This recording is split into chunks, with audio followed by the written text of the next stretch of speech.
This country has been under level 5 restrictions for 92 days.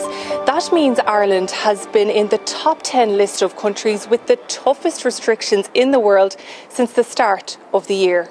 Ireland has maintained, other than that sort of Christmas dip, has maintained a relatively high stringency score, both globally and within the European context.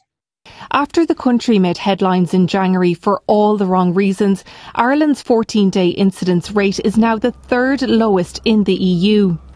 Ireland's in a better place than many countries, and there's a couple of countries similar to Ireland. So Ireland, the United Kingdom, Portugal, Spain, all had very significant peaks that they were really able to control using really widespread public health and social measures. And we're seeing many countries now struggling very, very significantly in the same way that Ireland was in January, but really having trouble bringing those numbers down.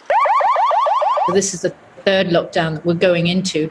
And until now, the government had been very reluctant to bring in more severe restrictions. It does have a strong hospital system and it is capable of taking in more patients than Ireland, for instance. But doctors have been warning that they will have to start triage. While the WHO said Ireland may be in a better place, infection numbers are still not good enough. When a lot of your comparator countries aren't doing well and you're not doing well, things don't look all that bright, I don't think. And rollout of the vaccine programme has really been hampered by the lack of supply, and that's just such a serious blow to people. Israel has far outpaced the rest of the world when it comes to vaccinations.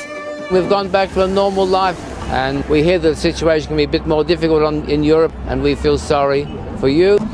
Ireland's vaccine rollout is slightly above the European average, with similar uptakes to Austria, Denmark and France. Bulgaria and Latvia lag behind, while Hungary comes out on top. But remember, it's also using Chinese and Russian vaccines. According to the latest data that we have, which is for week 12, Ireland is looking really good, especially in the over 80-year-old group. And so in that group, Ireland is actually the third in Europe for the first dose of that vaccine. A slow start, but vaccines will be the key to putting this long, hard road behind us. Jackie Fox, RTÉ News.